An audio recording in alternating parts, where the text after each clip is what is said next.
हरे कृष्णा। तिरुपति बालाजी, हम सबके मन में अक्सर ये इच्छा होती है कि हम तिरुपति जाएं, एक बार जीवन में जरूर दर्शन करें बालाजी के।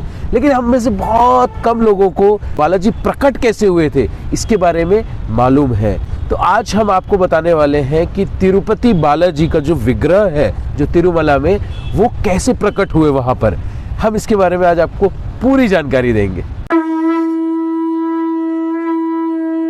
तो तिरुपति, तिरु का अर्थ होता है लक्ष्मी, यानी लक्ष्मी के पति भगवान विष्णु। भगवान विष्णु ही हैं जो तिरुमला में निवास करते हैं। तो जब वहाँ पे जो उनका विग्रह है जो हमने देखा है, वो वास्तव में कौन सा रूप है भगवान का। तो जब देवकी और वसुदेव जी कारागार में थे, जब जेल में थे और भगवान कृष्ण प्रकट हुए थे, तो भगवान कृष्ण पता कैसे प्रकट हुए थे? भगवान कृष्ण चतुर्भुज रूप में प्रकट हुए थे। तो जब देखा देवकी जी ने, बोला कि अरे प्रभु ये क्या, मैं तो बच्चा एक्सपेक्ट कर रही थी, ये क्या हुआ? नहीं, आप बाल रूप में आइए।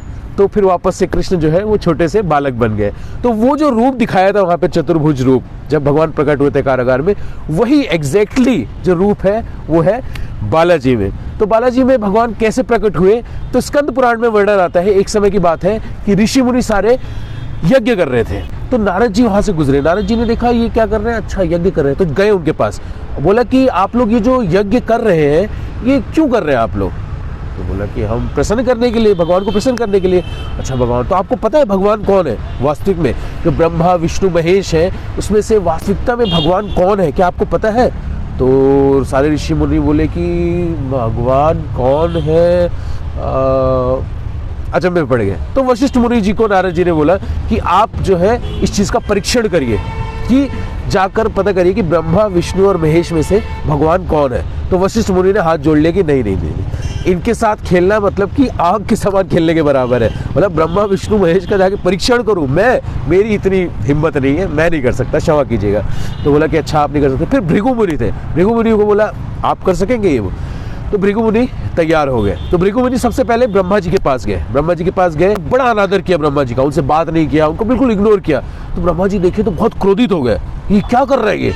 और जब उन्होंने देखा कि ये क्रोधित इतना हो रहे हैं तो ये तो भगवान नहीं हो सकते। तो भृगु मुनि वहां से निकल गए। फिर गए वो शिव जी के पास। तो शिव जी बैठे हुए थे। जैसे शिव जी ने देखा भृगु मुनि आ रहे हैं, वो उनके भाई लगते हैं, तो अपने भाई को गले लगाने के लिए वो उठ पड़े, तत्पर उठे। और जैसे ही वो गले लगाने वाले थे, भृगु रुको, क्या कर रहे हो? अपनी हालत देखिए, नहाते धोते हो नहीं, राख लपेट रखी है पूरे शरीर में, गंध आ रही है, दूर हटो। पता नहीं क्या है, क्या सांप क्या है, सांप बिच्छू लगा टांग के घूम रहे हो, व्हाट इज दिस? दूर हटो। तो शिव जी ने जब ये देखा बहुत क्रोधित हो गए कि क्या कर रहे हैं, ज्वाला से एकदम, मतलब शिव जी तीसरी नेत्र खोलने ही वाले थे कि पार्वती मैया ने किसी तरह उनको शांत किया और भृगु मुनि जी वहां से किसी तरह निकले। फिर फाइनली गए वो विष्णु जी के पास। तो विष्णु जी अपना वही शयन कर रहे थे आराम से, लक्ष्मी जी उनके चरण पखार रही थी। तो जाकर देखा भृगु मुनि ने, अरे क्या करता रहता है, कोई काम नहीं है इसके पास, लेटा हुआ है यहाँ पे है? देखो यहाँ पे पूरा विश्व चल रहा है और इनको सोने से ही फुर्सत नहीं है। जाके एक लात मारा उनकी छाती पे विष्णु जी के। विष्णु जी एकदम उछल के उठे और उछल के उन्होंने उनके चरणों को पकड़ लिया भृगु मुनि के, और चरणों को पकड़ के बिल्कुल मायूस हो गया, उदास हो गया विष्णु जी। अरे हम मुनिवर, आपको कहीं लगी तो नहीं? मेरा वक्षस्थल बहुत कठोर है मुनिवर, आपको कहीं चोट तो नहीं लगी? आप दिखाए, आपके चरण इतने कोमल, उनके चरण पकड़ने लगे, आपके चरण इतने कोमल है मुनिवर, आपको लगी तो नहीं? जब भृगु मुनि ने ये देखा तो भृगु मुनि बिल्कुल पिघल गए। हाँ, ये है भगवान। और भृगु मुनि वहां पे स्तुतियां करने लगे। तो वहां पे उनका तो हो गया, लेकिन जो लक्ष्मी देवी जी वहां बैठी थी वो बहुत क्रोधित हो उठी कि तुम्हारी हिम्मत कैसे हुई, तुमने मेरे पति को जो पूरे ब्रह्मांड के स्वामी, उनकी छाती पर लात मारा। जाओ, मैं तुम्हें श्राप देती हूँ कि आज से सारे जितने भी ब्राह्मण होंगे सब दरिद्र हो जाएंगे, सब गरीब पैदा होंगे, और वो जो आय का साधन बनाएंगे वो अपनी इस विद्या से बनाएंगे। इसीलिए पहले आप देखते हैं ना, पहले जो ब्राह्मण होते थे वो लेते नहीं थे, लक्ष्मी नहीं लेते थे। आप जैसे कुंडली दिखा रहे हैं या कुछ पूछ रहे हैं, नहीं है? आजकल क्या है कि कुंडली बनवाने के पैसे देने पड़ते हैं, ये करने के पैसे देते हैं, हर चीज का आपको पैसे देना पड़ता है। पहले ऐसा नहीं था। तो ब्राह्मण तब से दरिद्र हो गए लक्ष्मी जी के श्राप से।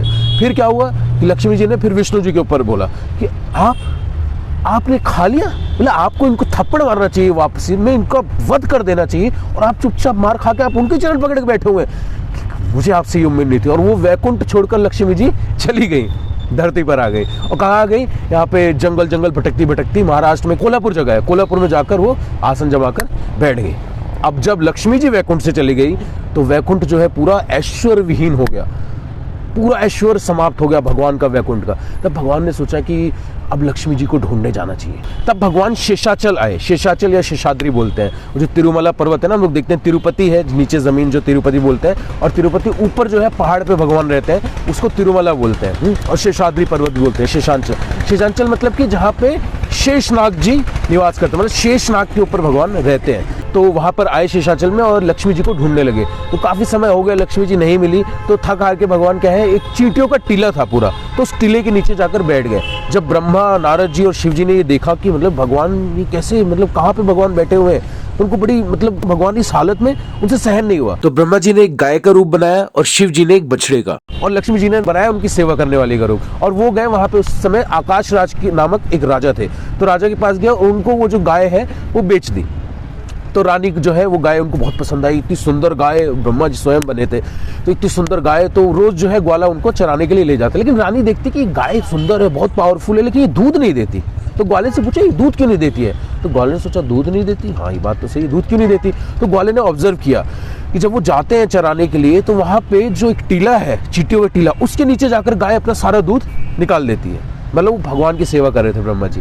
तो जब ये देखा ग्वाले ने, तो ग्वाले को बहुत गुस्सा आया कि हम तुझे पाल रहे हैं और तू हमसे मतलब गद्दारी कर रही है। तो अपना फरसा उठाया और फेंक के मारा गाय को, मतलब ब्रह्मा जी जो गाय के रूप में थे उनको मारा। तो जब वो फरसा जब आ रहा था तो भगवान ने देखा, तो भगवान से रहा नहीं गया, भगवान उस फरसे के सामने आ गए और भगवान के सर के यहाँ पर आकर वो फरसा लगा। तो भगवान ये दिखाना चाहते थे कि भगवान जो गौ है, गौ माता, वो मुझको कितनी प्रिय है।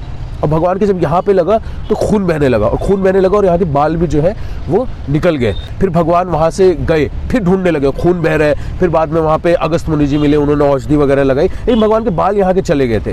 तो जब बाल गए तो बाद में एक नीलाद्री नामक एक भगवान की भक्त थी, उन्होंने अपने बाल जो है भगवान को, केश जो है वो डोनेट किए, तो भगवान बहुत प्रसन्न हुए उससे। तो ऐसे ये जो प्रथा चली, जो तिरुपति में जाकर जब अपने केश जो है दान करते हैं, ये यहाँ से ये प्रथा चली, आगे चलकर ये प्रथा बन गई। उसके बाद भगवान दोबारा जो है ढूंढने लगे। तो वो जो क्षेत्र था उसको वरह क्षेत्र बोलते हैं, मतलब उस समय वरह भगवान लक्ष्मी जी के साथ वहां पे निवास करते थे, जब उन्होंने भूमि का उद्धार किया था। तो जब वरह देव जी ने देखा कि भगवान विष्णु ऐसे घूम रहे हैं, तो उनके पास गए, हाथ जोड़ के बोला, भगवान आप यहाँ पर? बोला हाँ मुझे रहने की जगह चाहिए यहाँ पर। हाँ आप यहाँ रहिए, आप मेरे स्थान पर रहिए, ये स्थान आप ही का है, आप यहाँ पर रहिए। तो भगवान विष्णु जो बालाजी थे, जो बालाजी बने बाद में, तो भगवान विष्णु ने बोला कि मेरे पास कुछ है नहीं आपको देने के लिए, हाँ लेकिन एक चीज मैं दे सकता हूँ कि आज से जो भी मेरे दर्शन करने आएगा पहले उसे आपके दर्शन करने होंगे। वरदेव को बोला यही मेरा किराया होगा। तो वरदेव जी बहुत प्रसन्न हुए, उन्होंने बोला कि ठीक है, लेकिन एक चीज और मैं आपको बताता हूँ, यहाँ पे जो आपको पता है द्वापर युग में आपकी माता थी यशोदा, उनका ऑलरेडी वो यहाँ पर अवतरित हो चुकी है बकुला देवी के नाम से, और वो आपका इंतजार कर रही है कि कब आप आएंगे और आपका विवाह करवाएंगे वो। क्योंकि जब द्वापर युग में उन्होंने क्या है कि बस बाल रूप देखा था, भगवान की लीलाएं देखी थी, विवाह नहीं देखा था भगवान का, तो उनकी बड़ी इच्छा थी कि मैं अपने बेटे का, पुत्र का विवाह करवा सकूं। फिर भगवान गए, बकुला देवी उनसे मिले, यशोदा मैया से, बालाजी, और फिर वहां की जो राजकन्या है पद्मावती, उनसे जो है फिर विवाह का आयोजन करवाया गया। वो उनकी पुत्री थी, जो हमने बताया था ना, राजा आकाश राज थे उनकी।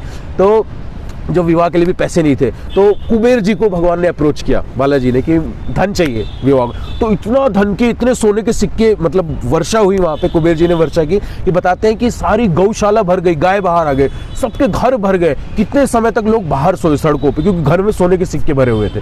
ऐसी कृपा कुबेर जी ने की और खूब धूमधाम से फिर विवाह हुआ पद्मावती जी के साथ, और फिर वहीं पर भगवान सेटल हो गए। लेकिन जो आकाश राज जी थे, जो आकाश राजा आकाश राज थे, वो देखते थे, वो जानते थे भगवान है, तो उन्होंने उनसे प्रार्थना कि अपने आखिरी समय में जब वो शरीर छोड़ने वाले थे, कि भगवान मुझको ये ठीक नहीं लगता, आप ऐसे घूमते हैं, किसी से भी मिलते हैं, मतलब कोई भी भगवान को अप्रोच कर सकता था, कोई भी भगवान से आकर मिल सकता था, बात कर सकता था। तो भगवान आपको लोग ग्रांटेड लेने लगेंगे, आगे कलयुग में आपके महत्व को नहीं समझेंगे, इसलिए मैं चाहता हूं कि आप विग्रह रूप में यहाँ पर स्थापित हो।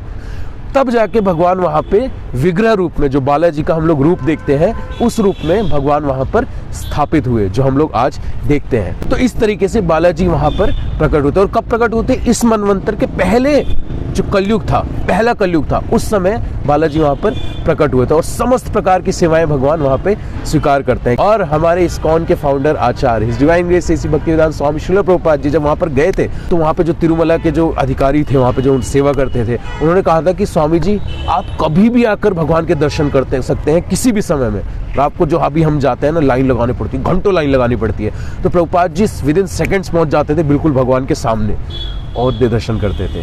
तो हम बहुत भाग्यशाली हैं कि ऐसा रूप भगवान का, ऐसा सुंदर रूप हमारे सामने है। तो अगर मौका मिले तो इस लाइफ में एक बार तो ज़रूर आप लोग तिरुपति बालाजी तिरुमला अवश्य जाइएगा और भगवान की कृपा को प्राप्त करिएगा। और उनकी बहुत सारी लीलाएं हैं, बहुत सारे चमत्कार किए, उसका हमने एक अलग से वीडियो बना रखा है, उसे भी आप लोग ज़रूर देखिएगा। हमने लिंक डिस्क्रिप्शन में दे दिया है। Thank you so much. Jagat Guru Srila Prabhupada की जय। हरे कृष्णा।